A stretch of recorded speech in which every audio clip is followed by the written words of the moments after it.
สบายดีมื้อนี้ขอยสิพาทุกคนขึ้นไปเที่ยวชมบรรยากาศของศาลสีดาซึ่งศาลสีดาถือว่าเป็นจุดชมวิวของอ่างเขื่อนแม่ฟ้าลำเพิ่น2ที่ตั้งอยู่เขตบริเวณบ้านนากายใต้เมืองนากายแขวงคำมวนการเดินทางมาจุดชมวิวดังกล่าวนี้จะเดินทางห่างจากเทศบาลเมืองนากายเพียงแต่7กิโลเมตรเท่านั้นหลังจากนั้นเราจะย่างขึ้นถึงภูไปอีก870เมตรโดยประมาณ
สบายดีอีกเช่นหนึ่งเนาะตอนนี้เรามาฮอดแล้ว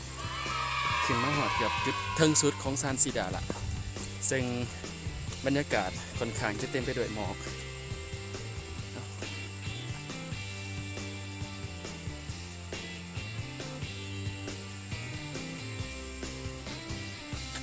จุดนี้สิมีจุดบริการที่พักอยู่สิเป็นทางสูงที่สุดตอนนี้คิดว่าระดับความสูงน่าจะอยู่ระดับประมาณ90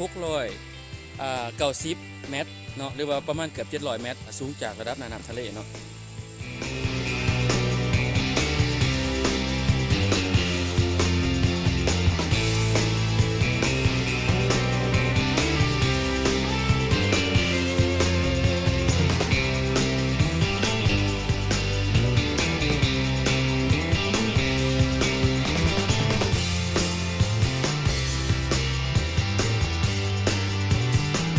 ซึ่งนอกจากบรรยากาศที่ทานจะสัมผัสกับบรรยากาศ180องศาในการชมอ่างเก็บน้ำของเขื่อนลำเพิ่น2เนาะอยู่นี่ยังจะประกอบไปด้วยหลายๆสิ่งที่บ่งบอกถึงความอุดมสมบูรณ์ทางธรรมศาสตร์เนาะบ่ว่าจะเป็นต้นกล้วยไม้หรือว่าที่เพิ่นเอิ้นกันว่าหมาหอกเนาะซึ่งว่าเขตนี้ค่อนข้างจะหลายเนาะทางว่าท่านใดที่ว่าสนใจขึ้นมาเบิ่งก็ส่วนขึ้นมาเบิ่งเนาะแล้วก็ร่วมกันอนุรักษ์กันพร้อมห้ามเจ็บเมื่อหามเจ็บเมื่อห้ามเจ็บเมื่อเนาะ